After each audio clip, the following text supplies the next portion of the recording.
Et il y a également un championnat d'Europe des Nations dans lequel est impliquée une équipe à laquelle on va s'intéresser tout de suite, c'est la sélection suisse. C'est un tournoi qui est éparpillé sur une très longue période parce qu'il y a des joueurs qui sont amateurs et donc forcément on ne peut pas être disponible tous les week-ends. On a d'ailleurs joué des matchs de cette compétition dès cette parenthèse internationale qui vient de s'achever.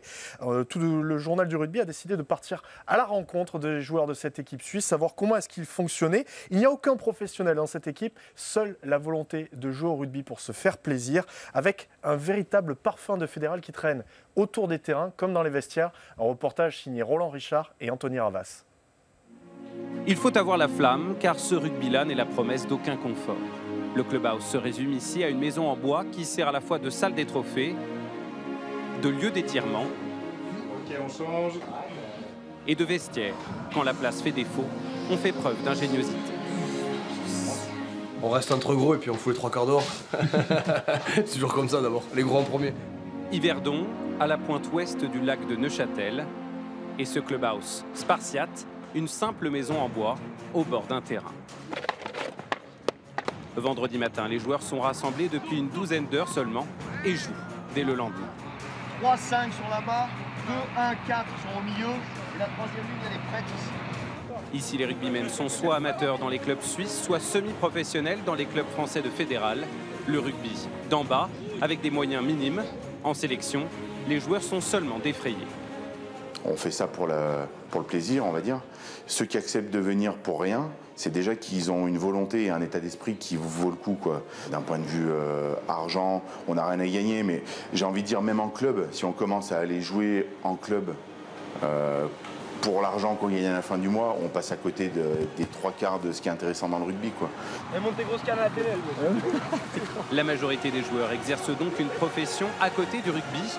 Œnologue, professeur de sport, criminologue. Les métiers sont aussi variés. Qui n'attend? Moi, en gros, je bosse dans le spatial, donc pour le lanceur Ariane 5. Et donc, j'ai pas pu venir au rendez-vous le jeudi directement, puisque le jeudi matin, on avait un tir de fusée, justement. Donc, j'ai pu prendre l'avion que le jeudi soir. Et donc, avec le décalage, ça fait qu'on arrive ensuite, les 8 heures de vol, on arrive le vendredi vers midi en France, quoi. Tout sauf des conditions idéales pour préparer le match du lendemain contre la Moldavie. 33e nation mondiale, la Suisse a décroché la saison passée sa promotion pour le trophée européen, l'équivalent de la 3e division du tournoi Destination. Lors du premier match de la compétition il y a 10 jours contre le Portugal, le 15 à l'Edelweiss a prouvé qu'il avait sa place à cet échelon. 10 partout à la 52e minute, après cet essai de pénalité obtenu sur mêlée.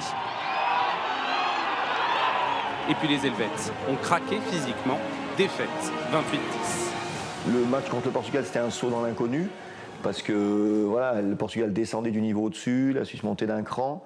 Nous, c'est un véritable héritage du travail qui a été fait précédemment. Donc aujourd'hui, il faut se maintenir et faire un travail step by step pour qu'on arrive à construire progressivement une équipe compétitive. Une semaine plus tard, c'est donc au tour de la Moldavie de venir défier la Suisse chez elle, à Yverdon, devant 2000 supporters. Les Helvètes inscrivent 2 essais et les Edelweiss triomphent 29-26.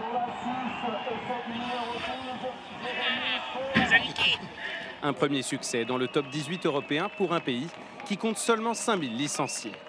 Moi, je fais un parallèle. Je suis parti entraîner au Japon à Toyota. Quand au début, je revenais du Japon, tous les gens me disaient « Ah bon, il y a du rugby au Japon ». Sauf que le rugby au Japon, il est aussi âgé que le rugby français. Et puis, je pense qu'à la dernière Coupe du Monde, il y en a un paquet qui ont ouvert les yeux et qui les ont trouvés exceptionnels sur leur engagement et leur réussite. Le prochain match des Suisses est prévu pour mars contre l'Ukraine. Vous êtes énorme, monstrueux. La seule chose que je souhaite, c'est que le prochain match il soit encore plus grand, encore plus Mais pour l'heure, il s'agit de savourer, comme chaque jour, dans la sélection suisse.